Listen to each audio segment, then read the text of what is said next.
Come on.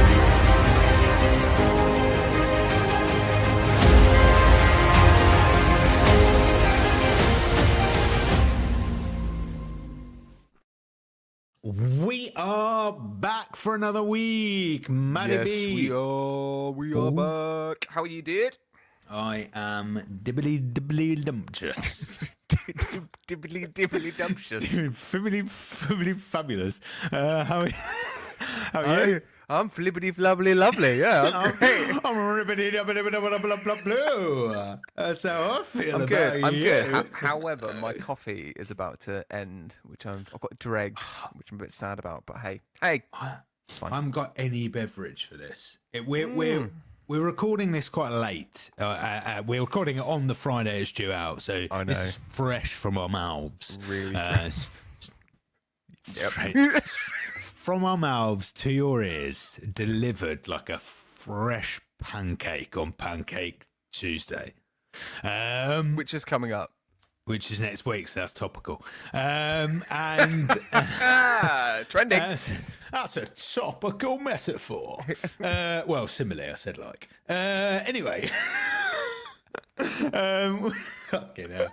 We're hot off the press. We're doing it a bit late. And it's midday, and I've got no luncheon or no coffee to get me through this, but buddy, I'm with what are you, you Matt. I doing? can get it through. I know, mate. We've spent about an hour dicking around trying to set up for this as well. So We did. We had ample opportunity to do that. Copy up. Oh. But Matt, I'm feeling really comfortable.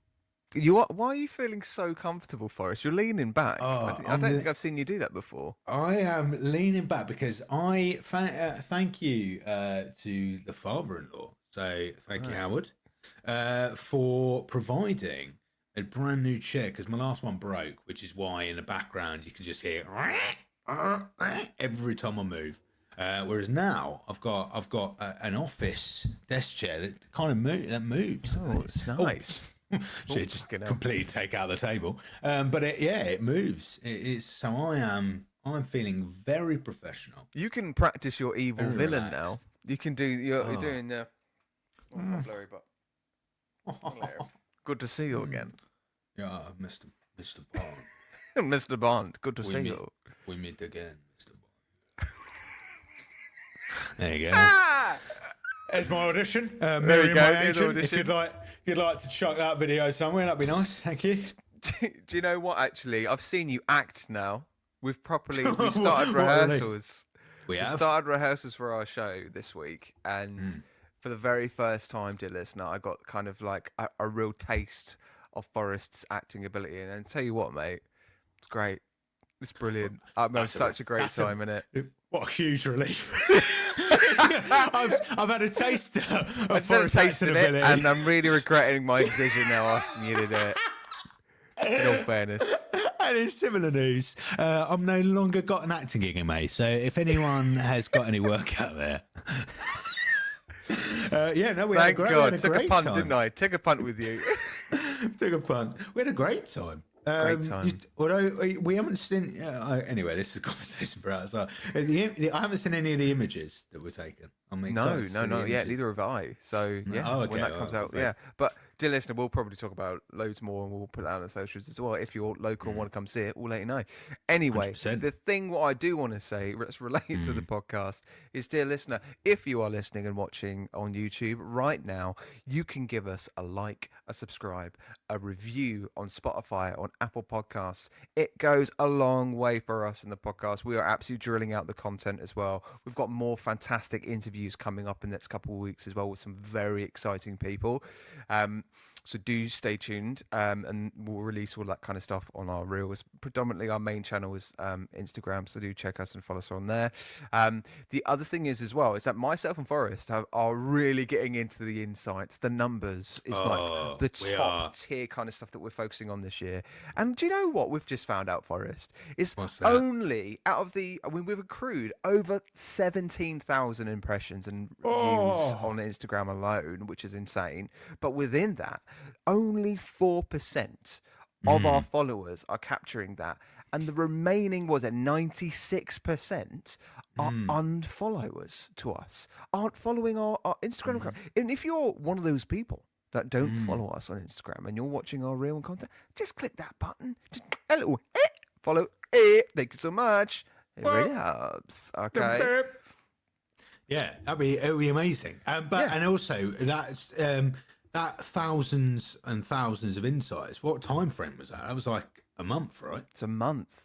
A month. Just a month. But this is the other thing. It's like we are absolutely going through Daredevil right now. We're in the middle of Daredevil season 2, ending that today. But we are so close to Born Again being released next week. We're on this Daredevil train. And if you're going to be part of watching that as well, we're here. We're doing it. We're talking about it. So yeah, do check out all of our reels and all that kind of stuff, and get commenting as well, because we'd love to hear from you and all that jazz. Anyway, I don't think we need to delay, mate, because there's so much. I've got some serious thoughts about this, by the way. Ooh. Serious thoughts. I finished watching it last night. I'm so glad you do, because I watched this probably about 4 weeks ago. So I have loads of notes, but my memory of this episode is very low. But we will traverse through it. We'll get there, and things will come back to me. But before we get there, we got a little thing called an intro to pop in. Oh, hello. So, this is this week's podcast of Daredevil Series 2, episodes 10 to 13. And here we are. You looked really surprised. I was concerned. I thought you were having some sort of like aneurysm right in front of me. Like I didn't know what was going on. There was a slight pause. It just went a little bit. But hey, here we are. It was my very slow way of beginning the podcast there. Masses of anticipation. Masses, the absolute masses. Yeah, here we are. We're also going to throw out some images as well. We just spent the last half an hour trying to find some images from Daredevil. They're all low res. They're probably going to look really crap. We're just trying something out for the YouTubes as well if you're watching it instead. But hey, okay, here we are. So, episodes 10 to 13. So this is rounding up season 2. So far, in terms of our overview thoughts, it's still a strong season. There are we were talking about complicated storylines. We were talking about kind of the splitting off with certain characters. Karen having her own kind of like Ben journey post Ben's death. Not much Wilson Fisk at all. Filling all of that around Punisher's introduction. Highs, lows, some mids. Now, you were quite positive, I think, last week, if I remember rightly. But I've got to be honest, mate. If I'm talking about rounding out my overview thoughts here from 10 to 13, I got really disinterested, and I surprised myself because I thought I think episode 9 was really, really good, and it built up really nicely. And I think it's because Wilson Fisk and Punisher all had those moments. However, it just fell down the rabbit hole a little bit for me. Particularly episode 11 was just talking and a little bit of action, and that was pretty much it. Like the character realizations and stuff. I think it's placed itself in a really good place for season 3. However, it just kind of fell by the wayside a little bit. I'm still trying to figure out exactly why. So maybe as we go through this episode, we'll find out. But I can agree. I think this is a victim of too many plots happening all at once, and I think series 1, and not to leap ahead, but the very few episodes that I've watched of series 3, what seemingly they do well at is far fewer plots, but much more focus, and therefore it's much more focused, much more easy to follow, and just much more enjoyable. No one wants to see fucking 7, we don't need a plot for Karen, Foggy, and Matt. We just like the best the best scenarios is when they're working together, right? Yeah, and 100%. and that surely was the feedback after series one. People must have fed back about their enjoyment of watching these three characters. So why on earth spend a whole season where you're just dividing them up as much as you possibly can? I mean, it's bizarre. It's a bizarre choice to me. I don't understand that. Foggy becomes almost void of any story from this point onwards because the court stuff's finished. So after this point, it's like he literally just he goes into obscurity. He meets up with his ex and talks about meeting a new firm and joining a new firm and the the dissolvement of Nelson and Murdoch. That's the only character arc he's had. I also find it very strange with Karen's choices in these episodes. The fact that she's finding herself into predicaments that are like quite avoidable, and something where I would think season one Karen, who I was a really nice developed character in terms of intelligence, is more intelligent than kind of just finding themselves kidnapped by the hand. Like it's just things like that.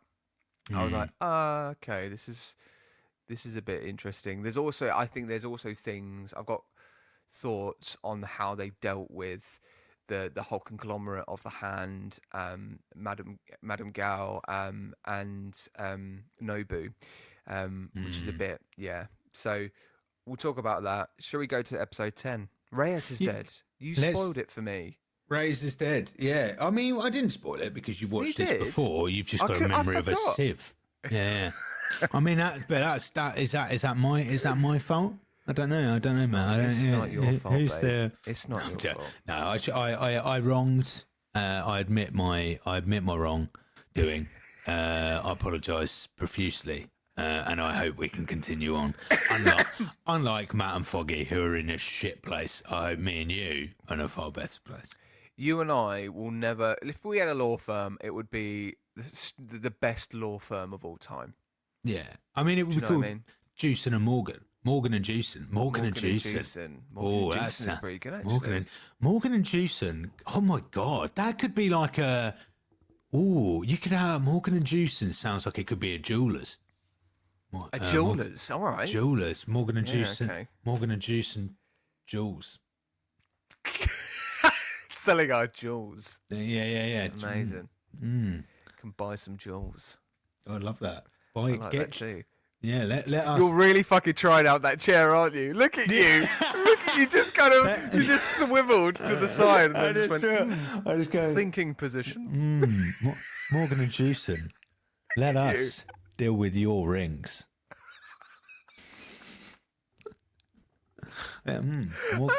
Sorry. I need a bracelet. Morgan and Jewson. Yes, please. Well, hello there. To service your rings. God, the lies. Anyway, right, yes, Reyes is dead. Let's not dwell on that. Yeah. Everybody thinks it's the Punisher. Everybody's like, "Oh my god, it's the Punisher." We all know it's not the Punisher. Did you not know that? Because I actually fell hook, line, and sinker into a quite clearly obvious plot. I'm not. When that shooting happened, I thought, oh fucking hell, Fisk has done wonders here. Like, I feel like I think if that was Punisher, there's no way he would spray a gunshot like that. No, do you know what I mean? It literally went right across the whole building, like they were trying to get everybody in the room. And there's no way that he would have tried to kill Karen or anybody like that. He's very specific and very accurate in terms of his shooting. We were talking about in the first episode. And if that was him, that's where I was like, it's definitely not him, because he would be a one-shot kill guy. And he was talking about that, I think, in one of the episodes earlier in the season, where it's about one shot, one kill kind of thing. So if it was that's right. But this is the thing: if their intention was for us to make it feel like it was going to be Punisher, it should have just been one boom, really clear headshot to Reyes. Yeah. Then I'd be like, oh, okay, well maybe it is. But it very much felt like it was just done. Yeah, no, I think you're right. You're right. Again, idiotic of me to believe that. I don't know why Mate, I thought it, but unbelievable. I hook, line, and sinker. But I do want to talk about that race scene because the bit like I'm not quite sure I was on board with it from the start anyway, right? So we're supposed to believe they've gone. So Karen and oh my god, who goes? Karen and Foggy? Yeah. Yeah. Is Matt, no, Matt's not there as well, is it? No, to the office. The people who are there Matt's is there. Karen. Yeah, it's all three of them, All isn't three. it? Yeah, they're all three They go, have a right? little meeting. They have a little meeting. They're having a with them. meeting. Now, what I can't quite believe, so they go to her office, right? It's not, they haven't gone to her home, right? Is an important thing here. They've gone to her office, and we're supposed to believe that not only lovely timed image there you've put up.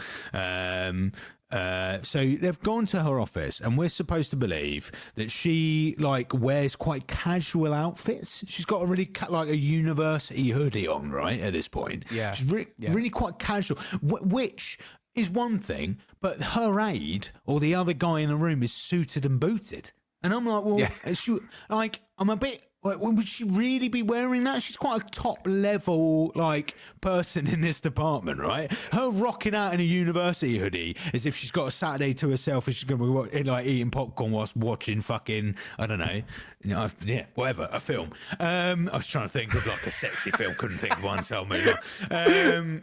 What? Yeah. Anyway, So she, I don't know what I'm saying. Jesus Christ, alive, Forrest, shut up.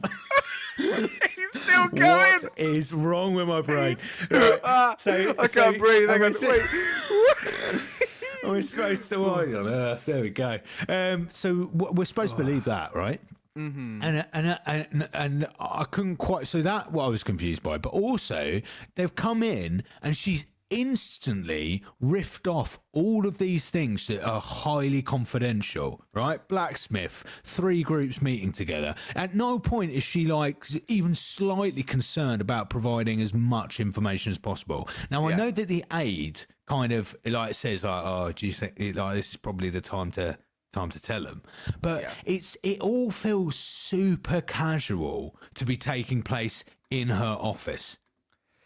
Now, I have a feeling we missed some bits here, or in terms of a deleted scene, because it doesn't make sense, does it? It doesn't make sense. The fact that she's kind of like, oh hey, like, hi guys, I'm just here in my hoodie. I'm just trying to find an image. Actually, I'm going to find an image because this is integral to my improv. That's going to ensue. Yeah.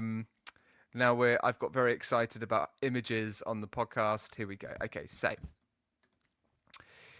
we'll do it this way. Okay, so look at this, right? So she's got this Fordham Law hoodie on, and she's like, and this is the thing, we've only seen her in these like, boss lady suits, okay? Yeah. And she's literally here going, "Hey guys, I'm one of you. Hey, Hey guys. What's going on? Hey, it's like you sitting back in your chair. Like, hey, look, right. Look, I get it. I dig it. I'm one of you guys now, right? It doesn't work. It feels a bit contrived. But the other thing is, it's like we don't like her. We're not meant to like her. So when she does get killed, it doesn't become as a surprise to us, or that we care really either. No, it's not a cared for death. Also, like, remarkable that amount of shots and absolutely no one else in the room is harmed either. Yeah. I mean, Matt, Foggy, and Karen are sat facing Ray's, right? Yeah. So arguably, any of the other bullets would have gone straight into the faces because they're sat on a chair, so they're perched slightly lower than Ray's, right? And I think I can't remember where the bullet goes for Ray's. It's not a head bullet, is it? It might chest, be actually. Chest. Multiple chest wounds. Multiple chest wounds, yeah, right? Yeah. So looking at like from the window to Ray's chest. Fuck's sake! You're right. Through the back. I'm clearly having through a the day. back. You're right. Jesus Keep going. Christ! Through the back into the chest and then spreads across. Childish. And Carry on into the faces, and and it's just I don't know. Now because you've done this, I can't think of my point anymore. So But you're experiencing exactly what I had last week in the episode, where it was the hole digging for me, and then I was like, I don't know how I'm going to get out of that. Anyway, right. Yeah. I've now remembered the WWE sex. The videos sex that you were on wrestling about last thing. week. Yeah. Anyway, so that moves forward. We see Reyes is dead. Everybody thinks it's Punisher. Karen's like, I gotta go find the Punisher. I gotta see where he is and try and find him. She then goes on this kind of journey about locating him. Matt's intervenes a little bit in a scene as well. Where so this is the other thing between episode 10 to 13. I don't know about you, mate, but Matt Murdock was pissing me off a little bit. This kind of hero complex that this dude was having, and I think it's because Claire very much pulled the rug underneath him and was like, "Look, you're not the hero that you think you are." So then he kind of intentionally goes, "What are you doing? What? Oh, I'm going to try and find. No, don't do that. You're in danger. I should be saving you. I should be helping you. I should be the person that's doing all this." And he takes all of this on his shoulders. I should be saving Hell's Kitchen and stuff. You know, he was. I think if we flash forward to episode 12, he talks about kind of like, "Oh, I'm going to save him. I'm going to save everybody," and it's just, mate, calm down. Are you all right? You all right, Mr. Murdoch? Are you all right? It's okay. It's all right. You just carry on what you're doing.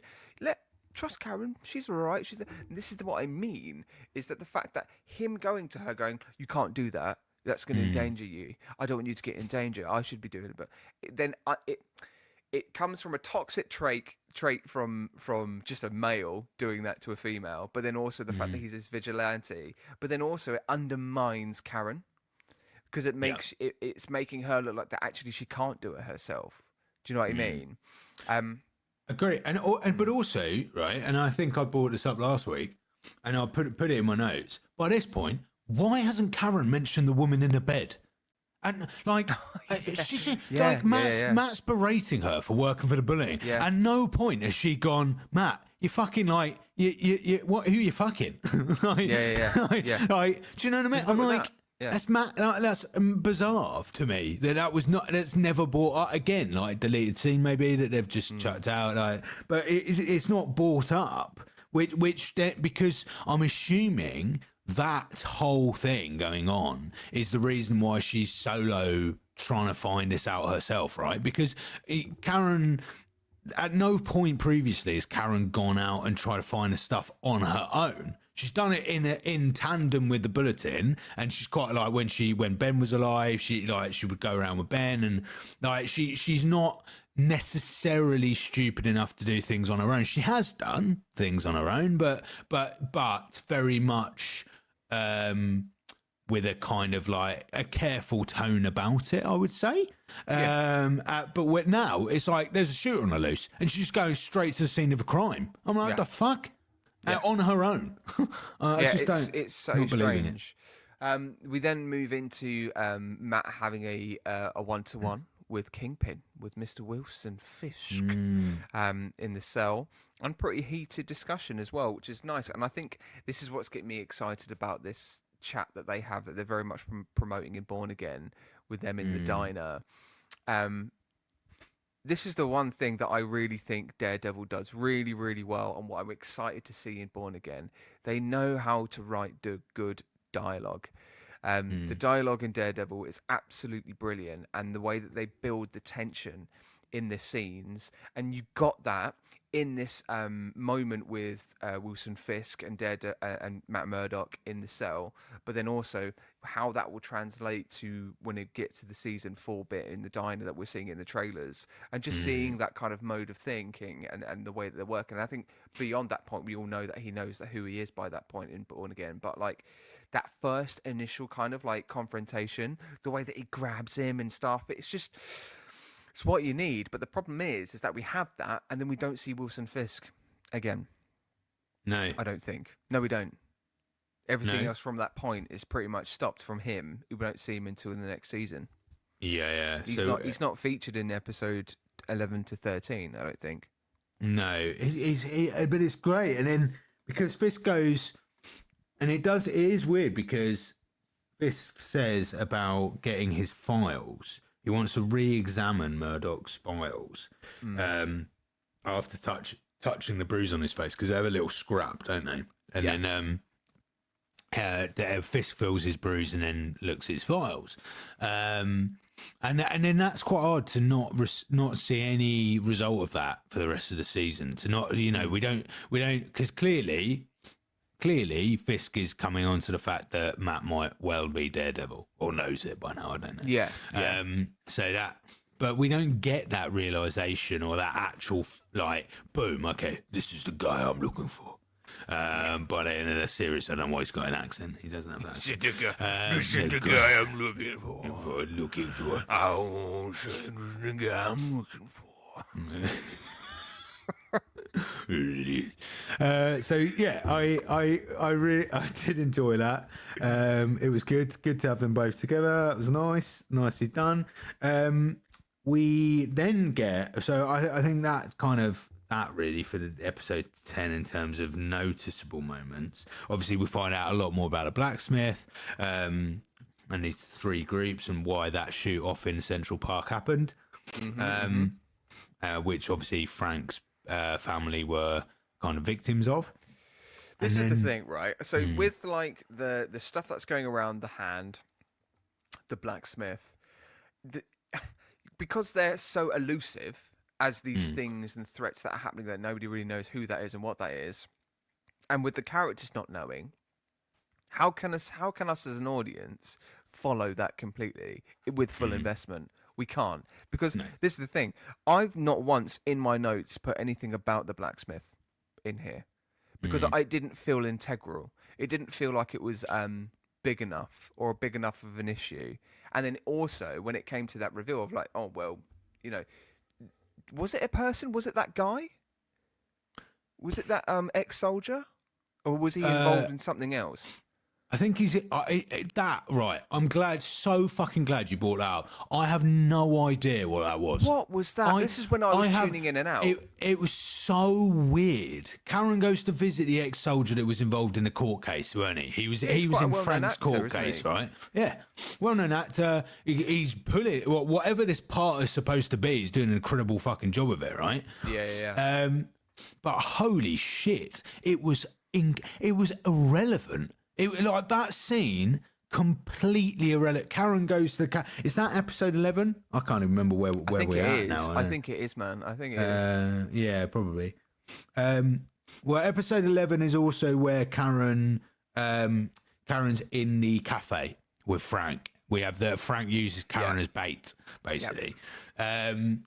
And yeah, but that fucking scene, man. I was like, she goes to his house, and then there's a bit of like he holds a gun to her, or does she holds a gun to him? I can't fucking remember. Honestly, it's just irrelevant. It means nothing because nothing changes at the end of that scene. We like he doesn't like Frank. Brilliant. Like we've already the audiences are already very aware of Frank by these episodes, and you've made sure like there's no new information that will make the audience rethink their thoughts about Frank. Like that scene. So the only reason to have that scene in there is if this guy is about to reveal something which is so big that gives us like a fresh perspective on Frank. It doesn't. It's a rehash of all the trial information he'd already fucking said. Pointless. Yeah, and I think this is just when he kind of I agree. I don't know. His involvement in that scene, and he was in the trial. He was standing on testimony in favour of Frank Castle in the court, and then he had this scene at the end, and it felt like there was a subplot here that they thought about and couldn't really put into realization because they had too many other subplots going on. So we've got the shit going on with the blacksmith. We've got all the mysterious stuff that's happening with the hand, not really knowing what's going on over there. We've got Wilson Fisk in prison. We've got the introduction of and this is the thing. This is literally is the problem, isn't it? That's already 4. Punisher being introduced. We've still got the Nelson and Murdoch issues with Foggy because Foggy needs to be involved somehow. Karen is becoming this new reporter in this newspaper thing with Ben's legacy. there are so many little subplots that are playing Elektra and Stick, because their backstory and the how they're connected. That's another subplot. There's at least, I've got fingers here, 7 fingers. And what we 7 fingers, and what we haven't added is the magical finger that turns up in this episode, Madame Gao, Well, exactly. who's part of this, whatever this is, and no real knowledge of what part she's part of at this point. Madame Gao should have absolutely been the next antagonist other than Wilson Fisk. Wilson Fisk is right now in season 2 incarcerated. Therefore, the next person who is the big bad is Madame Gao, because she was one of the 4 big kind of kingpins in quote marks, because Wilson Fisk was killing them off. So Madame Gao should be running things, right? And the problem is that I think, unfortunately, and I've read as well that there was an issue here.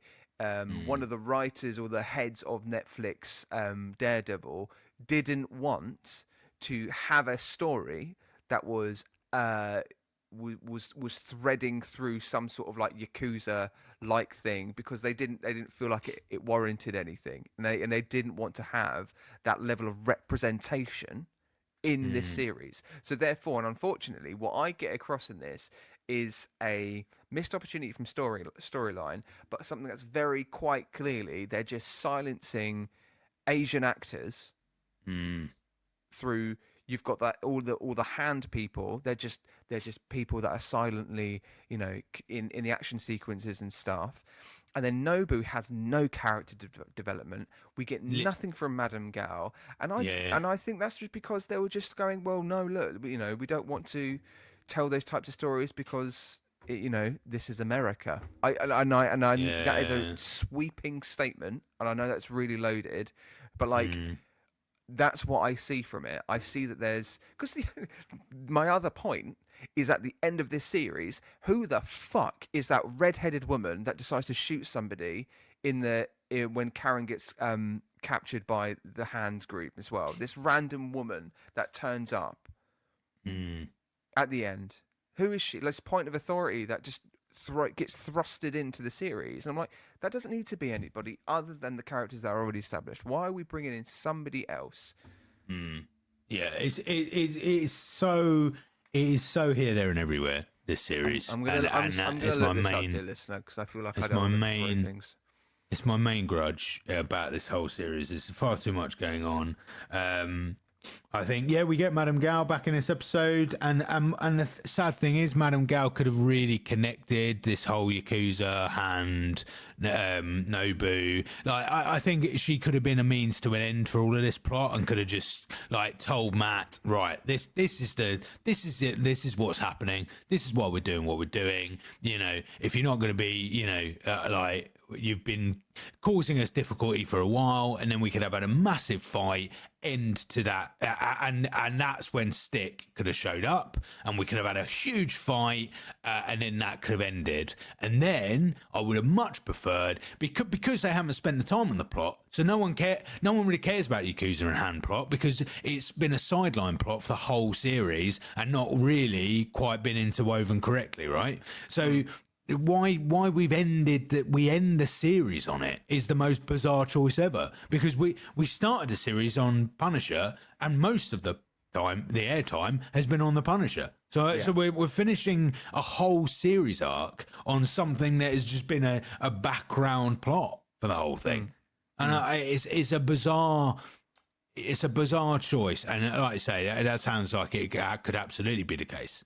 Well, I've just done a little bit of digging, so just because I read something, I just want to make sure that I'm getting it right. So so I've gone to Reddit, which is a really reliable source. But so Nobu, one of the actor who played Nobu, was seen during COVID doing a Zoom interview, and kind of came out with a couple of things that was said around these kind of racist undertones within the series that became problematic in season 2. So on this Reddit chat, basically is, why is this white lady in charge of this ancient Asian organization? Right, really fair comment. So basically, it says here on this comment, someone said that Jeff Loeb is racist as a reason, and unfortunately may be the truth. Now, Jeff Loeb was the head of Marvel Television at the time. And it says the story of the actor who played Nobu in season 2 recently came out and said Jeff Loeb, the head of Marvel Television at the time, told the writers to cut the story for Nobu and Madame Gao because no one cares about Asian people. And that's in quotation marks.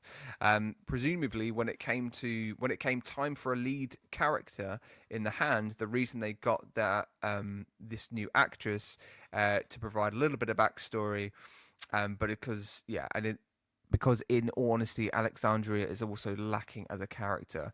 That must be the character's name. This is the other thing. I don't even know the character's name. I didn't even clock what the character's name was. It must be Alexandria. Wow. So this is the thing, right? And I think, unfortunately, I think I clocked out when I could sort of notice that. Because it's a shame, right? You've got this, I get Nobu. I think as a character it works really well. He's taken this kind of like invincibility juice almost. He can't really die, and he kind of resurrect himself, and then playing into that a little bit more, have more of a spat with Stick, because that leads into Stick as well. Because they talk about this war, don't they? He keeps talking about this war. The moment Stick comes in, he's talking about this great war that's going to happen, blah, blah, blah, blah. And it's like we get nothing about that. What do you mean, what great war? Who's involved? When is it going to happen? Why is it going to happen? And it just gets muddied a little bit around it. And hey, look, that's a bit of a shame, but that's also, what we got. Do we ever see? We certainly don't in these episodes. We haven't seen the guy with all the lashes on his back that Stick goes to visit. Exactly, that mysterious. He goes to visit this mysterious person, and I'm like, okay, but never seen again. Who is that? Yeah. Like, why is that?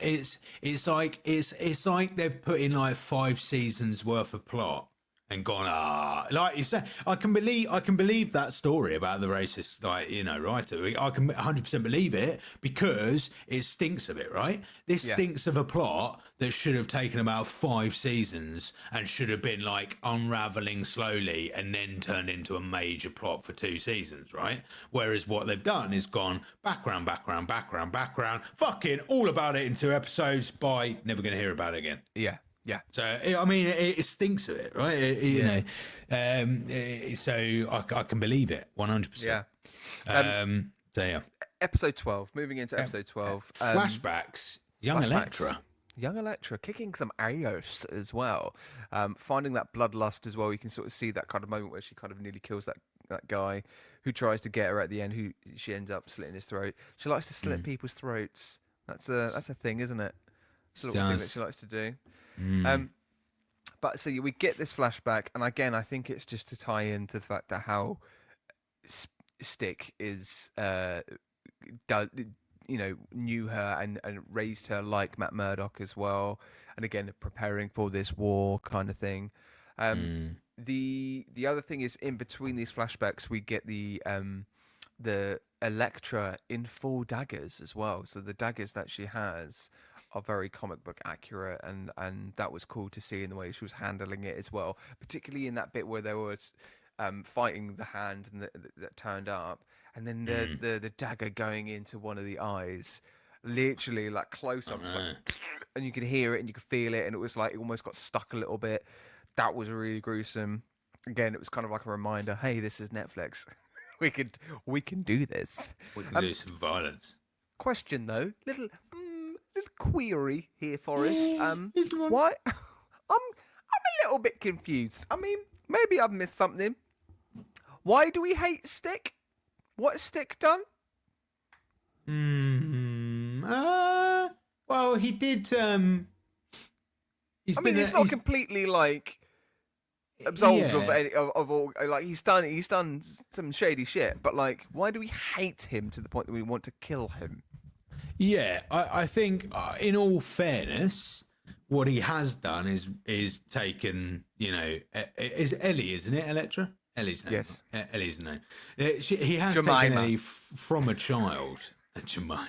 Taken Ellie as a child Yeah. And he has been quite elusive about it, I think. So, I mean, if she's taken from a child, you know, her whole life, like she is Black Sky. We find that out in this episode. She is Black Sky. We do find that out, yeah. Again, don't know that means fuck all. We just keep I hearing forgot Black about Sky, that. and Yeah. yeah. It means nothing. It's just that we've heard Black Sky mentioned throughout, and then when it gets announced, it's the least thrilling announcement of it ever. So elusive things that don't exist and aren't materialized in this show that get spoken about. We have The Chaste, which was in season 1 for a little bit. Black Sky, which is season 1 and season 2. The Blacksmith. And the Hand. Again, I'm using my fingers here. Four things. Just lots of different things, isn't it? Lots of things for us an audience to kind of like disengage with. I feel like we're going two-footed in this series. However, I think it's justified. It's shit. No, it's not. But this is the thing. Season 2 of Daredevil isn't a bad season. No. There are. I think the problems that there are, they manage somehow to tell a story. Somehow, with all the problems that I think, if the problems that we're picking out now happened in a Marvel property today, we'd say it's shit. But I think that because this is all pre that.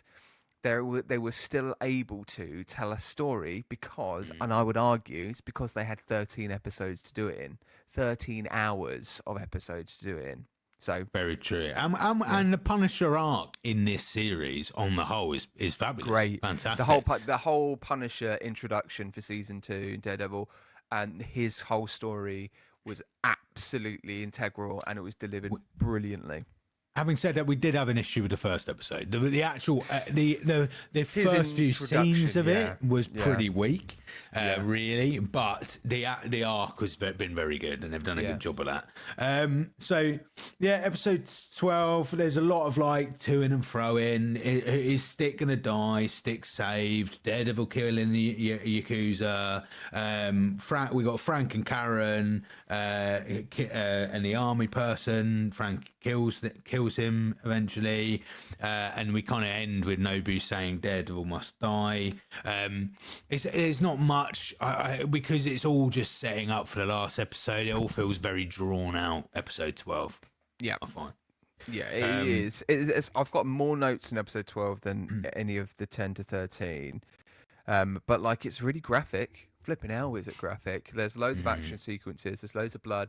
Particularly the bit where they're captured Stick, and Stick is quite literally having his fingernails impaled by these sticks, and he looks like a finger-tipped Wolverine.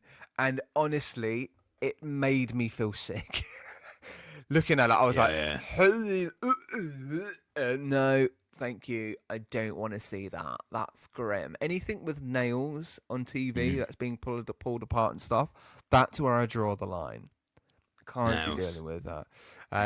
Yeah, but like this, the whole confusion that I have around this episode is again the hate relationship with Stick, but then all of a sudden we get the realization that, oh yeah, by the way, you're Black Sky. And the way that she deals with it as well. Oh, yeah. Oh, what? Oh, and she's like, oh, maybe I am because I'm such an evil person. I love killing so much. It's just like, come on, Ellie.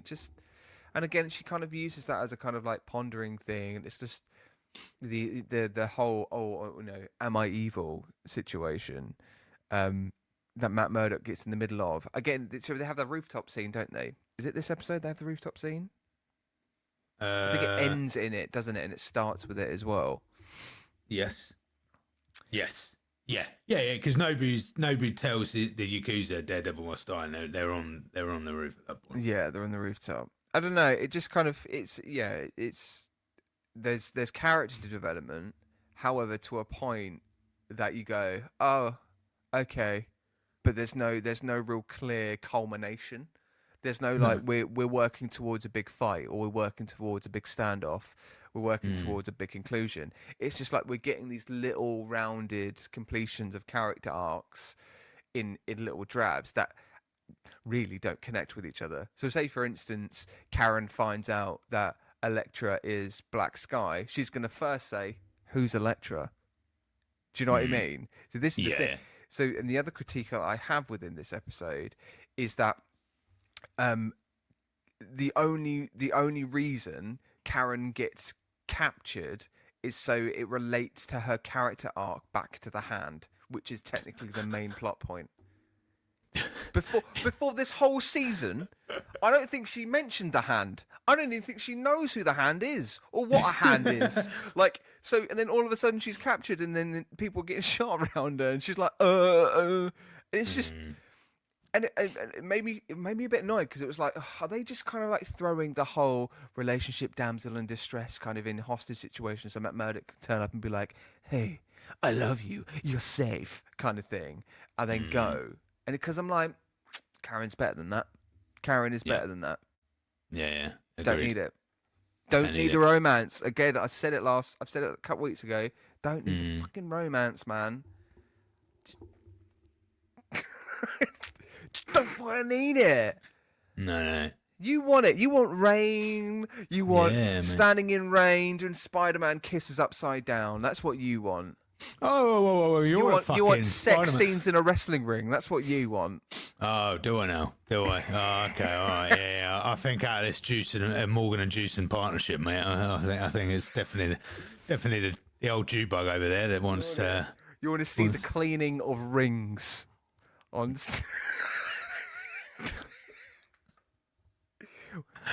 Fucking hell. Anyway. Episode 13. Episode 13. Let's go there, shall we? Episode 13. 20 target. First line I've got is 20 targets in New York identified. Can't even remember what for. Oh God, that made you yawn. Fucking hell. No. 20 targets in all to be hit. Nobu says so. They're hitting 20 targets in New York. Yes. Yeah. Don't end up doing it. No, one, they don't end up doing it, but then two, I go, okay. Do you know what I mean? Yeah. And don't give us new information. Like, maybe say that like in episode 6, and then start building up plans and like build that together again. We had no story for Nobu. There was no isolated scenes with Nobu or Madame Gao. Why wasn't there so? I'm getting annoyed about it now because it feels like such a missed opportunity. It is annoying, and it's annoying because it's like we're getting all of these like things that evidently aren't going to play out. Another thing immediately after that I've got written down, right, is Matt says there's one thing that makes him more alive than New York, and it's Ellie, right? And he says that to Elektra, and then they follow that up with "Let's go to the airport, let's leave," right? Yeah, obviously never going to happen. That was never gonna happen, right? And does she really mean that much to him? And it's just all a bit like, oh god, like this just feels like unnecessary writing where because it's so not gonna happen, right?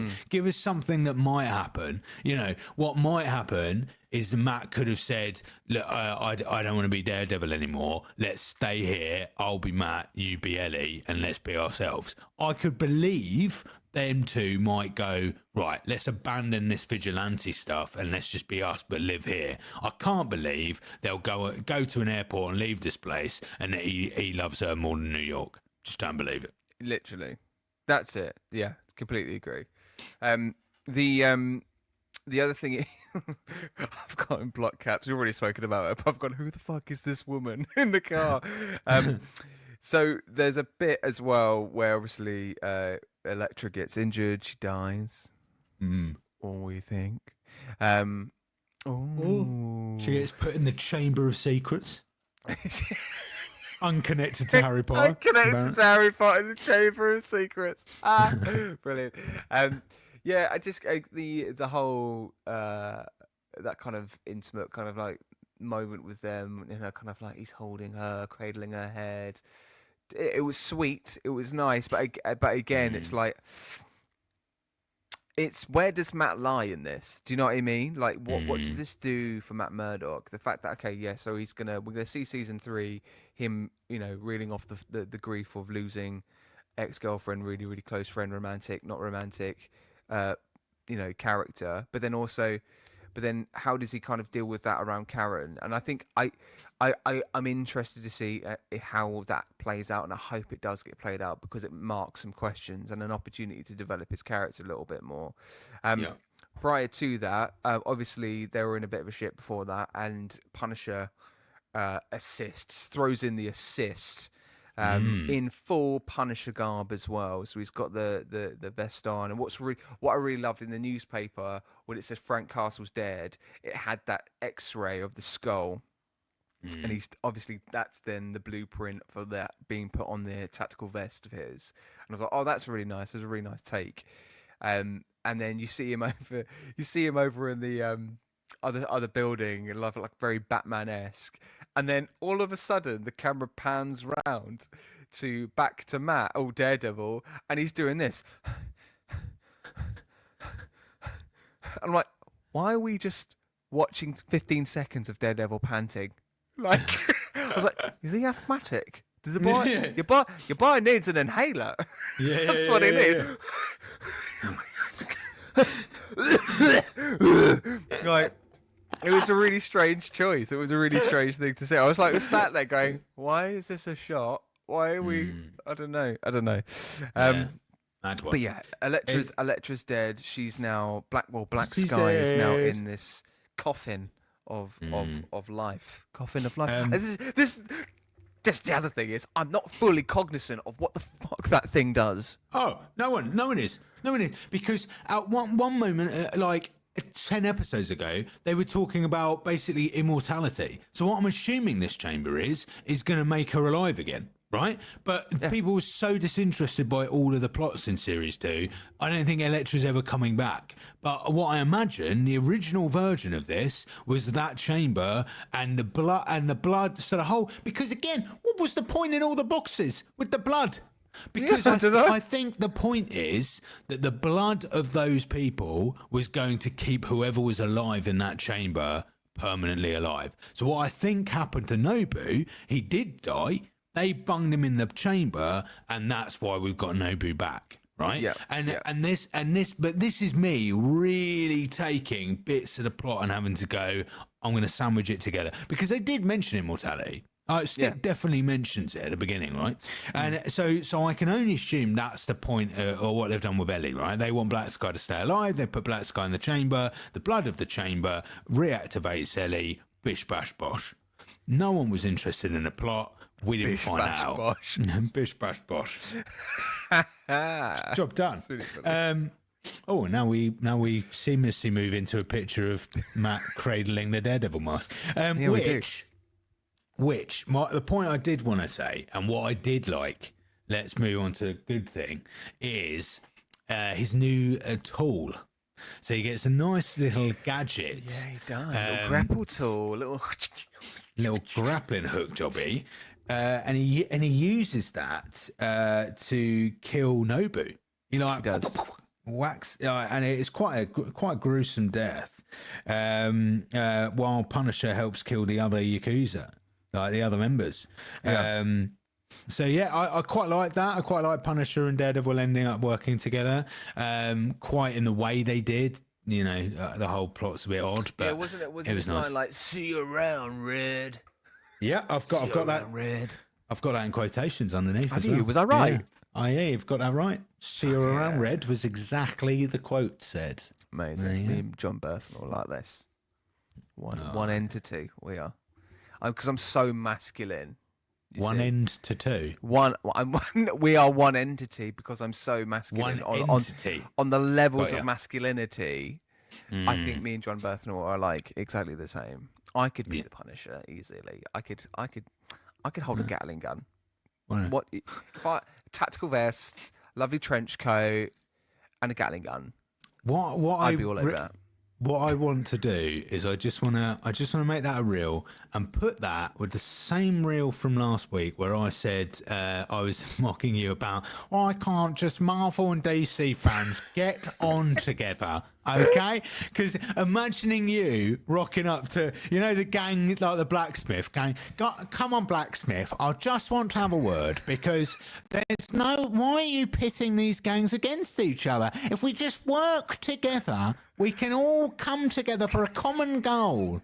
And we could really work well in tandem. I believe, honestly, the things we could achieve.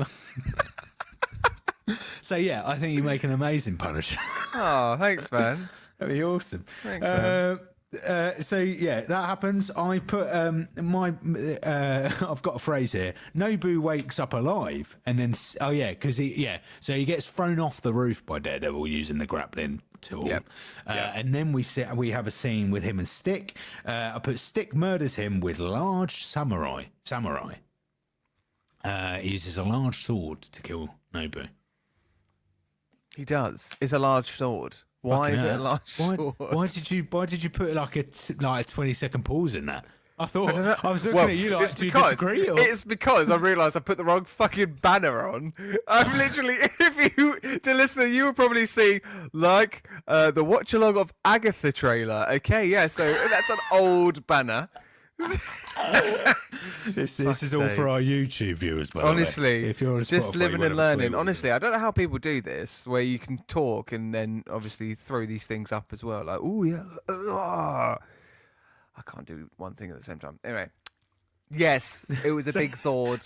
It was a big sword. He drove it right through I think the left shoulder, under the shoulder blade, and then took his head off. Because if there's only one way to kill a zombie, is by removing the head. Yes. Oh my God. Oh Jesus Christ! Right. I would literally just have recently this week finished another rewatch of Shaun of the Dead, and that quote is exactly what the TV presenter says on the TV. I repeat, by removing the head. Like he's giving advice. Oh my God, that was such a weird moment where I was like, holy fuck. You've seen my memories from this week. I was watching Shaun of the Dead, my favourite film, by the way, may I add. We haven't reviewed it. We have never reviewed the Cornetto trilogy. We keep talking about it as well. We've also, our artwork, our images of ourselves are reminiscent of Shaun of the Dead. We're supposed to be doing cosplay. We're supposed to do a Cornetto trilogy run through. We haven't done anything. We should do. So let's make that a priority. That is because this whole Daredevil thing was a priority for us this year. So let's do that for this year as well. Sorry, that was a massive detour, but yes. Whoa.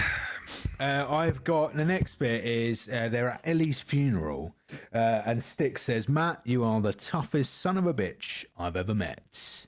Matt, you're the toughest son of a bitch I've ever met. Oh, by the way, sorry, complete another detour. Stick's fake beard in the flashbacks, I was all for. Oh, it is brilliant. I was like, mate, you're not rocking that beard. You don't need that. You just don't. That's not making you look younger, mate.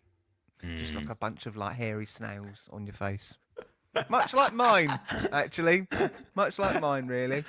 No, I think you got a beautiful beard, Matt. Oh, don't be silly. Beard. I don't. I'm beard. Forever envious of your facial hair. You can't always grow the old hedge. Sometimes it's just got to be a piece of shrubbery. That's, hedge. It was calling you. It was calling you at this time. Do you know what's calling me? Someone at work is calling me via a work line. I'm off today. I'm off. Actually, Valentina, if you're listening, and I know you're not because you probably never even realised I've made a podcast, but if you're listening, Valentina, don't ever call me when I'm on annual leave again. All right? Despicable behaviour. Now what's going to be really problematic is if I get off this podcast and she's ringing me to say, it's some sort of emergency. Sorry, we'll like last couple of weeks ago. Remove your job. Yeah. Huge safeguarding incident to deal with. That'd be great. Yeah. No, I'm sure. I think she's just passing a phone call on. Is probably what that's about. Anyway, by the by, massive. We are well going off the topic here. We are. Here we go. Stick at funerals. At Ellie's funeral. Cheeky. Karen. God, Ellie's getting some at her own funeral. What a world. Stick. Okay. Bloody hell. Karen on Christmas Eve. Oh yeah, we go to Christmas, don't we? All of a sudden. And Do Karen's, we? Oh, fucking yeah. hell, I forgot that. Did you forget? Because we have a scene where it's basically like Karen turns into Ebenezer Scrooge. She sat there on Christmas Eve, and the guy comes in, she's like, "Why are you still working?" Yeah. She's become obsessed with the Fisk story, right? She Yes. but also quotes from that scene, I believe, because I think Karen's trying to think of a title for her new article, and she says, "What is it to be a hero?" Oh, that's like this. Don't Fuck be a this. hero. That logo, yeah. So yeah. Oh, What that's is like it? this, isn't it? Boo! Oh. Fucking hell, man. What I like. So look, detour to detour to detour. Look, we're in Shaun of the Dead outfits. Have you noticed? I'm Sam Pegg and mine's Nick Frost.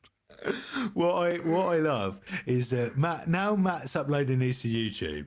There is Having a great time. You are focusing so much more on the YouTube. Anyone who listens to this regularly is so confused by your remarks. I am forcing all the dear listeners to now be dear watchers. So now come and watch. Basically, he's just put a load of images, banged them on the podcast. No. Don't undersell it. Load of fabulous images. Fabulous images. Although, may I say, fabulous images of me pre-diet. That is, isn't it? This is the other thing. We were talking about this last week, right? We're going off on one now, but like Yeah, me we've and Forrest completely are lost like the on a will to health live on kick. here.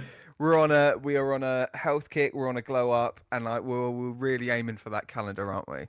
Oh, we are. Yeah, we are. We're going to be by the end of this year. If me and Matt, aren't selling a calendar, then something's gone wrong. Something's gone wrong. Yeah. I had to do a a marketing photo shoot for a production of Romeo and Juliet that I wasn't in. I was just worked at the theatre at the time, and they were like, "Forrest, do you mind being in and like being on the photo, right?" And it was basically, do you know? Actually, I won't say who it is, just in case she doesn't want to be mentioned. But right. There was someone I knew at the time who worked at the theatre. She's lovely, great person, and we basically rocked up to this day. They didn't tell us what we were going to be doing in this photo shoot. They just said, do you mind being in it? I basically was me with my top off. She was in this I think like a boob tube thing. Right, and it basically was this photo of just like from the top of the shoulder blades up, so you didn't get any there was no no nipple action from me and no boob tube action from her, right? And we just had to I just had to hug her from behind. And it was just a photo of us two. And honestly, Matt, I'm not I might be able to find this photo somewhere, right? And there's this photo, and I can just imagine me and you in this calendar just replicate that picture. I think we should replicate all the most intimate moments in the MCU. What, including the eternal sex scene? I thought that's what you were saying. yeah, nice, like it. Yeah, I'm in. First and only, I think. Oh, Jesus Christ alive. Unless Matt Murdock in Born Again is going to get up to some naughty stuff, who knows? Anyway, right. Let's round this up. Go on, carry on.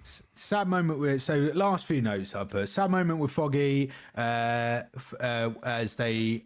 Foggy settles the tab. I thought that was quite a sad moment actually. They're in a bar, him and Karen, and he goes it's the end of Murdoch and Nelson and Murdoch, and they go, and he tells the barmaid, could you settle the bill up? That was quite a sad moment.